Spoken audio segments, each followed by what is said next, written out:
الحمدللہ رب العالمین والصلاة والسلام علی سید الانبیاء والمرسلین اما بعد فاعوذ باللہ من الشیطان الرجیم بسم اللہ الرحمن الرحیم۔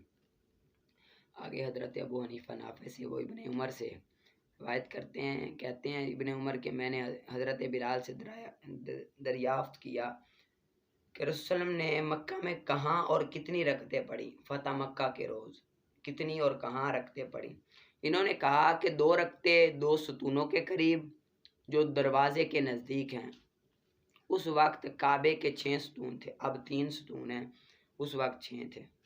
ٹھیک ہے۔ حضرت ابن عمر سے کسی شخص نے دریافت کیا کہ نبی کریم صلی اللہ علیہ وسلم جب کعبے میں داخل ہوئے تو نماز کس جگہ اور کتنی رکعتیں پڑھی۔ انہوں نے کہا کہ آپ نے کعبے میں 4 رکعتیں ادا فرمائی۔ اس شخص نے کہا کہ ذرا مجھے وہ جگہ دکھائیے جہاں آپ نے نماز پڑھی ادا فرمائی۔ تو حضرت ابن عمر نے اپنے صاحبزادے کو اس کے ساتھ کر دیا کہ وہ جگہ دکھائے۔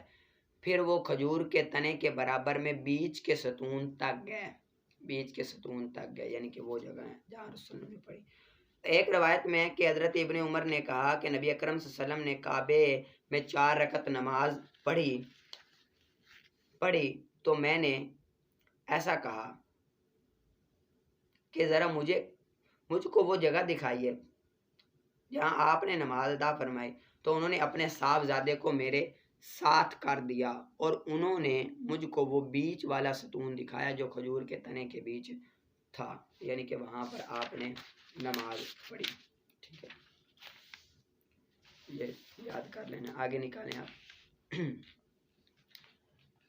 شرح کا آگے۔ فَإِن قُلْتَ نِعْمَ الْإِيمَانُ هُوَ التَّصْدِيقُ، یہاں سے کرامیہ کا جو مذہب ہے، تیسرا مذہب کرامیہ کا، اس کو بیان کر رہے ہیں۔ کرامیہ یہ کہتے ہیں کہ ایمان صرف اقرار باللسان کا نام ہے۔ ٹھیک ہے، ان کی دلیلیں شارح یہاں پر دلیلیں بھی ذکر کریں گے، پھر ان کے ساتھ ساتھ ان کا جواب بھی ذکر کریں گے۔ وہ پہلی ان کی دلیل یہ ہے کہ ایمان یہ لغت میں تصدیق کو کہتے ہیں، ایمان لغت میں تصدیق کو کہتے ہیں۔ اہل لغت تصدیق سے، یعنی کہ وہ کہتے ہیں ایمان نا لغت میں تصدیق کو کہتے ہیں، اور اہل لغت تصدیق سے تصدیق لسانی مراد لیتے ہیں، یعنی کہ زبان سے جو ہوتا ہے وہ اس کو مراد لیتے ہیں۔ لہذا ثابت ہوا کہ ایمان اقرار باللسان کا نام ہے۔ ان کی دلیل کیا ہے؟ پہلی کہ ایمان لغت میں اندر تصدیق کو کہتے ہیں، اور اہل لغت تصدیق سے مراد تصدیق باللسان لیتے ہیں، زبان سے بولنا۔ تو اس سے پتہ چلا کہ ایمان اقرار باللسان کا نام ہے۔ ٹھیک ہے، دوسری دلیل دیتے ہیں کہ جب کوئی شخص رسول اللہ علیہ وسلم کے سامنے کلمہ شہادت کہتا تو رسول صلی اللہ علیہ وسلم اور آپ کے صحابہ اس کے اقرار باللسان پر اکتفا کرتے، یعنی کہ جو اس نے کہا اس پر اکتفا کرتے اور اس کو مسلمانوں کے احکام پر جاری کرتے۔ تصدیق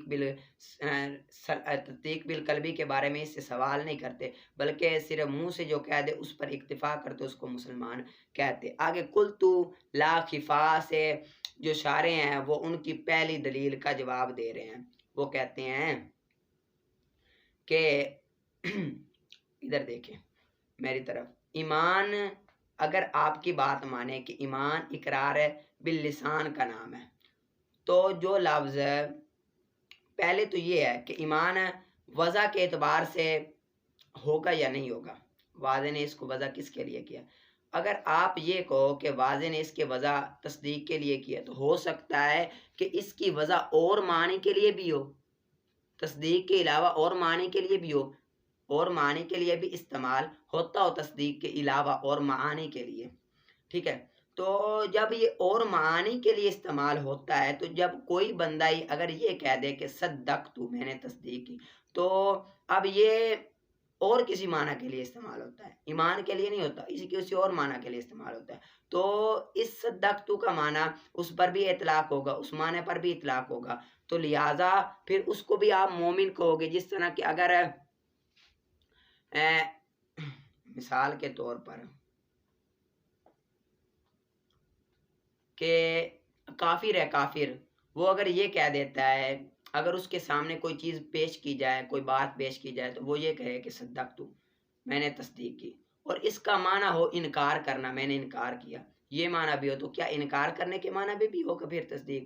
تو اس سے پتہ چلا کہ یہ لغت کے اعتبار سے کوئی تصدیق نہیں ہوتی، اور اس کی تائید کے لیے اشارے نے 2 آیتیں بھی پیش کی ہیں۔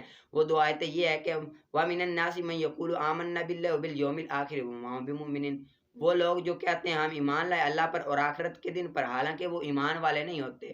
تو یہ قرآن پاک میں آیا ہے، وہ کہتے تو ہیں لیکن ایمان والے نہیں ہیں۔ تو اس سے پتہ چلا کہ تصدیق وہ اقرار لسان کا نام نہیں بلکہ اقرار بالقلب کا نام ہے۔ دوسری طریق یہ ہے کہ قالت الاعراب آمنا قل لم تؤمنوا ولکن قولوا اسلمنا، کہ ایک اعرابی نے کہا کہ ہم ایمان لائے، تو رب تعالی نے فرمایا کہ ان سے کہو کہ تم ایمان نہیں لائے بلکہ تم کہو کہ ہم مسلمان ہوئے۔ تو اس سے پتہ چلا کہ جو ایمان ہے وہ تصدیق باللسان کا نام نہیں بلکہ تصدیق بالقلب کا نام ہے۔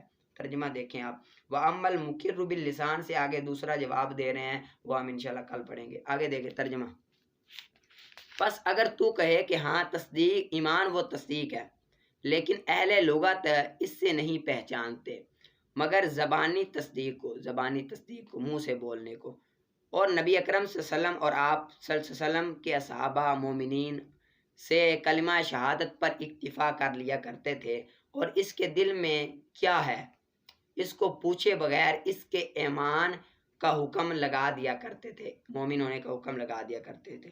آگے جواب دیتے ہیں کہ تو میں کہوں گا کہ اس میں کوئی خفا نہیں، قلت لا خفا، یہاں سے جواب دے، میں کہوں گا اس میں کوئی خفا نہیں ہے کہ تصدیق میں قلب ہی کا عمل معتبر ہو، تصدیق میں کس کا؟ قلب کا عمل معتبر ہو، یہاں تک کہ اگر ہم فرض کر لیں کہ لفظ تصدیق کسی معنی کے لیے وضع ہی نہیں کیا گیا، یا تصدیق قلبی کے علاوہ اور معنی کے لیے وضع کیا گیا، یا کسی معنی کے لیے نہیں وضع کیا، یا تصدیق قلبی کے علاوہ اور معنی کے لیے وضع کیا گیا، تو اہل لغت اور اہل عرف میں سے کوئی بھی اس بات کا حکم نہیں دے گا، کوئی بھی اس بات کا حکم نہیں دے گا کہ کلمہ صدقت کو بولنے سے جو زبان سے اقرار کرتا ہے، کلمہ صدقت کو بولنے والا نبی اکرم صلی اللہ علیہ وسلم کی تصدیق کرنے والا ہے اور ایمان پر اور آپ پر ایمان رکھنے والا ہے۔ کوئی بھی یہ نہیں حکم لگائے گا کہ جو صدقت، اگر صدقت کا معنی اور ہو، تصدیق کا معنی اور ہو، یا تصدیق کا معنی ہی ہونا، ٹھیک ہے، تو اہل لغت بھی نہیں کہیں گے، اس پر حکم نہیں لگا دیں گے کہ کوئی صدقت کہے اور وہ یہ مان لے کہ اس سے مراد یہ بندہ نبی کریم صلی اللہ علیہ وسلم کی تصدیق کرنے والا ہے اور آپ پر ایمان لانے والا ہے، وہ یہ نہیں کہیں گے۔ اور اسی وجہ سے صحیح ہے ایمان کی نفی کرنا بعض ان لوگوں سے جو زبان سے اقرار کرتے ہیں۔ اللہ تعالیٰ نے فرمایا اور لوگوں میں سے کچھ ایسے ہیں جو زبان سے کہتے ہیں کہ ہم اللہ اور آخرت کے دن پر ایمان لائے، حالانکہ وہ ایمان والے نہیں، اور کہا دیہاتیوں نے کہ ہم ایمان لے آئے، تو آپ فرما دیجئے کہ تم ایمان نہیں لائے، لیکن یوں کہو کہ ہم مسلمان ہو گئے، ہم کیا ہو گئے؟ مسلمان ہو گئے۔ اور آگے وَأَمَّا الْمُقِرُّ بِاللِّسَانِ وَحْدَهُ، یہ آگے دوسری دلیل کے 3 جوابات پیش کریں گے، یہ ہم انشاءاللہ کل پڑھیں گے۔ آگے نکالیں آپ اصول الشاشی کا آگے فصل ہے لاکن کے بارے میں۔ کس کے بارے میں؟ لاکن کے بارے میں یہ فصل ہے۔ آگے یہ حرف عطف میں سے 5واں حرف عطف کلمہ لاکن ہے، اس کا بیان کر رہے ہیں کہ لاکن کے بارے میں بحث ہے۔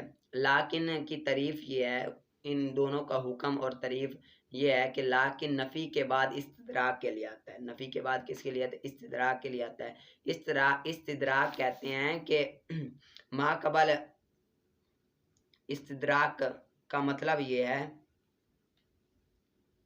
سابقہ کلام میں پیدا ہونے والے وہم کو دور کرنے کے لیے استدراک آتا ہے۔ استدراک کا مطلب کیا ہے؟ یعنی کہ ما قبل کلام میں ایک وہم پیدا ہوا ہے، اس وہم کو دور کرنے کے لیے کیا لاکن کو لایا جاتا ہے۔ آگے لاکن کا حکم ہے کہ لاکن ما بعد کو ثابت کرنے کے لیے آتا ہے، ٹھیک ہے، کیا فصل لاکن ما قبل کے وہم کو دور کرنے کے لیے نفی کے بعد آتا ہے، پس کلمہ لاکن کا موجب اس کے ما بعد کا اثبات کرنا ہے، فَيَكُونُ مُوجَبُهُ اثبات ما بعد، اس کا حکم بیان کر رہے ہیں کہ جو لاکن کا موجب ہے اس کے ما بعد کا اثبات کرنا ہے، اس کے ما بعد کا اثبات کرنا ہے، یعنی کہ کلام کے شروع میں نفی وارد ہوئی ہے، اس نفی کو بعد میں ثابت کرنے کے لیے آتا ہے. جس طرح کے مثال سے آپ کو سمجھاتا چاہوں، مثال ہے کہ ما رأیت زیدن لیکن امرن، میں نے نہیں دیکھا زید کو لیکن امر کو. مثال یہ ہے کہ زید اور امر دو دوست ہیں، بڑے اچھے دوست ہیں. جب بھی دیکھتا ہے زید اور امر دونوں کو ساتھ دیکھتا ہے. ایک دن اب اس نے یہ کہا میں نے نہیں دیکھا زید کو. اب وہم پیدا ہوا کہ زید اور امر تو کٹھے ہوتے ہیں، شاید اس نے امر کو بھی نہیں دیکھا، زید کو نہیں دیکھا تو امر کو بھی نہیں دیکھا. تو اس وہم کو دور کر دیا لیکن میں نے امر کو دیکھا، زید کو نہیں دیکھا. تو یہ وہم کے دور کرنے کے لیے آتا ہے. یعنی کہ اب ما قبل میں نفی تھی کہ میں نے نہیں دیکھا زید کو اور امر کو بھی نہیں دیکھا. اب دونوں کی نفی تھی نا، کیونکہ زید اور امر ہمیشہ کٹھے رہتے ہیں، دونوں کی نفی تھی. آگے اس نفی کو اس بات میں بدل دیا لیکن امر کو دیکھا ہے. ٹھیک ہے، یہ ہے فَأَمَّا نَفْيُ، یہ ایک وہم کا دفیہ ہے، ایک وہم کا دفیہ ہے. وہم کا دفیہ، وہم یہ ہے وہم کا دفیہ دور کر دیا. وہم یہ ہے کہ متواہم وہم کرتا ہے کہ آپ نے کہا لیکن ما بعد کو ثابت کرنے کے لیے آتا ہے. متواہم وہم کرتا ہے کہ لیکن کیا ہے، وہ ما بعد کو ثابت کرنے کے لیے آتا ہے.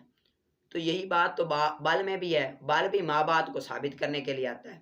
بل بھی ما بعد کو ثابت کرنے کے، متواہم وہم کر سکتا تھا کہ لیکن کا آپ نے کہا کہ لیکن ما بعد کو ثابت کرنے کے لیے آتا ہے، تو بل بھی تو ما بعد کو ثابت کرنے کے لیے آتا ہے. تو اس کا جواب دے دیا کہ جو لیکن ہے نا، خلاصہ بیان کر، لیکن ہے نا یہ نفی کے بعد آتا ہے، لیکن نفی کے بعد آتا ہے. اور جو بل ہے وہ نفی کے بعد بھی آ جاتا ہے، بل اس بات کے بعد بھی آ جاتا ہے، مثبت اور منفی دونوں کے بعد آ جاتا ہے. اس میں یہ فرق ہے، لیکن صرف نفی کے بعد آتا ہے اور جو بل ہے وہ نفی اور اس بات دونوں کے بعد آ جاتا ہے. ٹھیک ہے. اور بہرحال نفی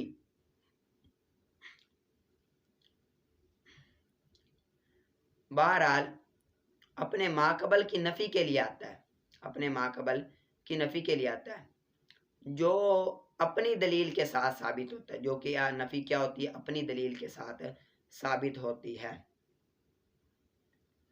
والعطف بہذہ الکلمۃ، یہاں سے ایک فائدہ بیان کر رہے ہیں کہ لیکن کا حکم بیان ہوا کہ ما بعد کو ثابت کرنے کے لیے آتا ہے، ما قبل کی نفی کر کے. ما قبل کی نفی جو ہوتی ہے اس کی نفی کر کے ما بعد کو ثابت کرنے کے لیے آتا ہے.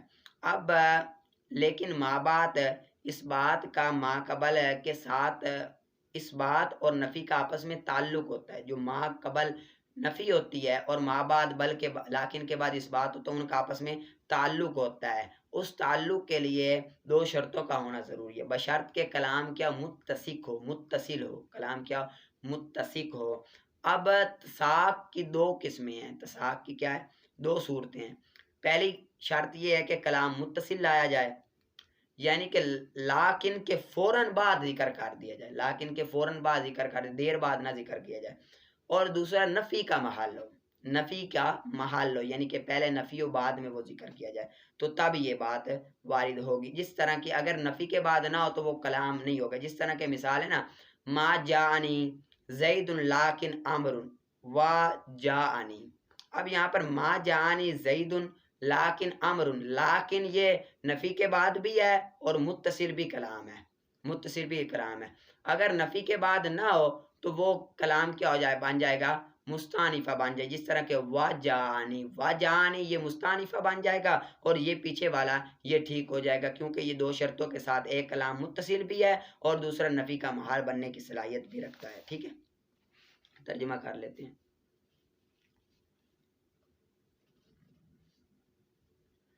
اور اس کلمے کے ساتھ، اور عطف اس کلمے کے ساتھ صرف متحقق ہوتا ہے اتساق کے کلام کے نزدیک، اتساق کلام کے وقت، اتصال کلام کے وقت متحقق ہوتا ہے. پس اگر متسق ہو تو نفی اس بات کے ساتھ متعلق ہوگی، نفی اس بات کے ساتھ متعلق ہوگی جو اس کے بعد ہے، ورنہ کلام